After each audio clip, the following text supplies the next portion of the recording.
ગરાબડી ગામમાં પીવાના પાણીની ગંભીર સમસ્યા ગ્રામજનો ટેન્કર પર નિર્ભર સુઈગામ તાલુકાના ગરાબડી ગામમાં છેલ્લા 3 મહિનાથી પીવાના પાણીની ગંભીર સમસ્યા સર્જાઈ છે. ગામમાં નિયમિત પાણી પુરવઠો ન મળતા ગ્રામજનો ભારે હાલાકીનો સામનો કરી રહ્યા છે. પીવાનું પાણી મેળવવા માટે મહિલાઓ, વૃદ્ધો અને બાળકોને દૂર સુધી જવું પડે છે. ગામમાં પાણીની અછતને કારણે લોકોને 1000 રૂપિયા આપી ટેન્કર દ્વારા પાણી મંગાવવા મજબૂર બન્યા છે. પાણીની સમસ્યાના કારણે ગ્રામજનોમાં ભારે રોષ જોવા મળી રહ્યો છે. ગ્રામજનોએ અનેક વખત સંબંધિત તંત્ર સમક્ષ રજૂઆતો કરી હોવા છતાં હજુ સુધી કોઈ કાયમી ઉકેલ આવ્યો નથી. ગરાબડી ગામના વિદ્યાર્થીઓ પણ પાણીની સમસ્યાથી પ્રભાવિત થયા છે. બાળકોને ભણવા જવાના બદલે પાણી ભરવા માટે જવું પડી રહ્યું છે. ગ્રામજનો સવાલ ઉઠાવી રહ્યા છે કે અમારે ભણવું જવું કે પાણી ભરવું. ગરાબડી પ્રાથમિક શાળાના એક વિભાગમાં પણ પાણીની સુવિધા ઉપલબ્ધ નથી, જેના કારણે નાના બાળકો મુશ્કેલીમાં મુકાયા છે. ગામમાં જે પાણી આવે છે તે પણ ખારું અને મોડું હોવાનું ગ્રામજનો જણાવી રહ્યા છે. વૃદ્ધ લોકોને પણ પીવાના પાણી માટે ભારે મુશ્કેલીઓનો સામનો કરવો પડી રહ્યો છે. ગ્રામજનોમાં ચર્ચા ચાલી રહી છે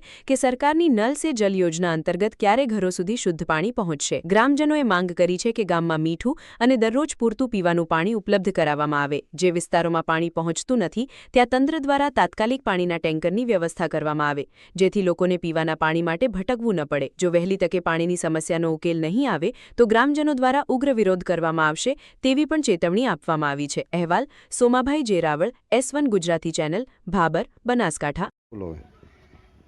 પાણી સાહેબ અમાર નથી આવતું. 4 મહિના સાથે અને ટકાના બબે રાચાથી 1000 લાવો કહો. કેટલા સમયથી પાણી નથી? કેટલા મહિનાથી આવતું નથી? 4 મહિના થઈ ગયા. 4 મહિના ઉપર પણ ઓછું નહીં. તો હાલ તમે પાણી પીવાનું ક્યાંથી લાવો? આવા વાડે આવડેથી, કોઈ વાડેથી, કોઈ ચાંયથી. પાણી આવતું જ નથી. ગતું કોઈ ક્ષેત્રમાંથી લાવવા, કોઈ ટંકર લવરાવા, 1000 રૂપિયા આલીને. કેટલા મહિનાથી પાણીની તકલીફ છે તમારે? પાણી 5-6 મહિનાથી ગતું આવતું જ નથી કોને. તો હાલ તમે પાણી ક્યાંથી પીવાનું લાવો છો? પાણી કોઈ ક્ષેત્રમાં ડંકીયાનું લાવવા, કોઈ ટંકર મંગાવવા, એટલે 1000 રૂપિયા આલા.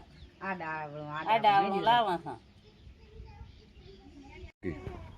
મહિનાથી પાણી નહીં આવતું. જો ફરવા જાવું અમારે નાના છોકરા છે, ક્યાં જાવું છોકરાને લઈ?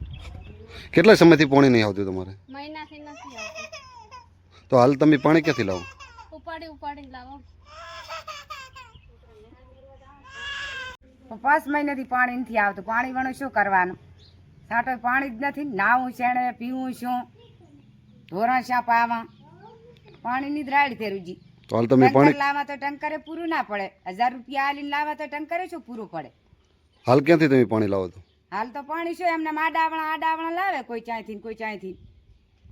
હા, ડંકીયામાંથી કોઈ ચાંયથી, કોઈ ક્ષેત્રમાંથી. પાણી વગર કરવાનું શું? હા, 4 ટંકર લાવવા.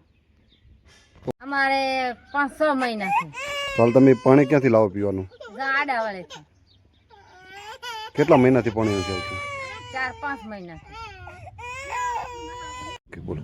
અમે રાવળ છો અને મારું નામ ગોમતીબેન. પાણી મારે આવતું નથી. પાણીની બહુ ત્રાસ છે. 1 મહિનાથી પાણી નહીં આવતું. હાલ તમે પાણી ક્યાંથી લાવો છો? હાલ અમે ઉપાડીને લાવવા વાહમાંથી. ગામ પંચાયતની અમારા લાઈન નથી. બોલો.